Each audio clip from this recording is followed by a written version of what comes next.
हर संकट में कहिए, भगवान तेरा शुक्र है। नमस्ते दोस्तों, मैं बासु हूँ।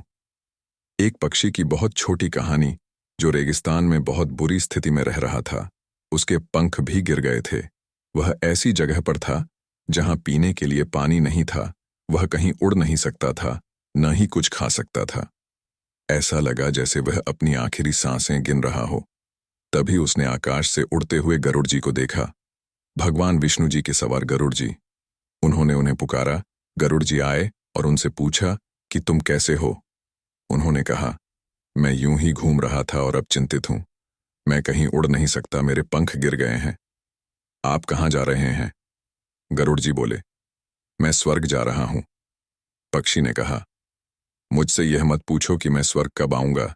तुम मेरे लिए उत्तर लेकर अवश्य आना, मैं तुम्हारा इंतजार करूंगा। गरुड़ जी स्वर्ग चले गए। जब वह स्वर्ग पहुंचा तो स्वर्ग के द्वार पर ईश्वर का दूत खड़ा था। गरुड़ जी ने सोचा, चलो भगवान के दूत से पूछ लेता हूं। गरुड़ जी ने भगवान के दूत से पूछा कि नीचे एक पक्षी है जहां सभी लोग मरने के लिए जाते हैं। वह अपनी मृत्यु के लिए तड़प रहा है। जिस पक्षी के पंख नहीं बचे, जो पक्षी अपनी आखिरी सांसें गिन रहा है, ऐसा क्यों हुआ?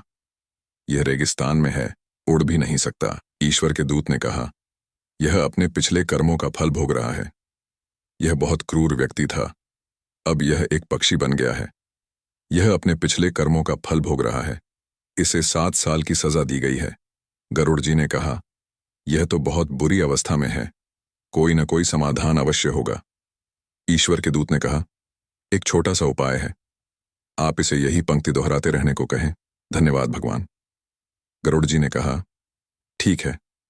यह पृथ्वी पर मृत्यु की दुनिया में वापस आ गया। जब वह वापस आया तो उसने पक्षी से कहा कि कोई विकल्प नहीं है। गरुड़ जी अपने काम पर चले गए। 7-8 दिन बाद जब वह जा रहा था तो उसे उसी रेगिस्तान में छोटे छोटे पौधे उगे हुए दिखे। वहां पानी से भरा एक छोटा सा तालाब था। पक्षी के छोटे छोटे पंख थे। गरुड़ जी को बड़ा आश्चर्य हुआ कि यह 7 वर्ष और 7 दिन की सजा है। वह शीघ्र ही स्वर्ग पहुंच गया। दरवाजे पर उसे वहीं ईश्वर का दूत मिला और उसने उससे कुछ बताने को कहा। 7 दिन हो गए हैं और पक्षी की हालत में सुधार होना शुरू हो गया है। ईश्वर के दूत ने कहा, चूंकि हमने तुम्हें एक मंत्र दिया था, इसलिए तुमने कहा होगा। धन्यवाद भगवान।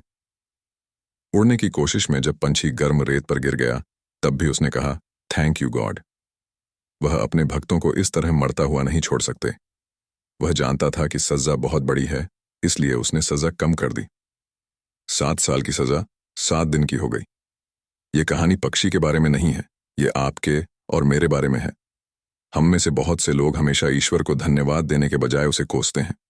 अगर आप अपने जीवन के सकारात्मक पहलुओं को देखना शुरू करेंगे तो आपको समझ आएगा कि मेरे जीवन में बहुत कुछ ऐसा है जो सकारात्मक नहीं है।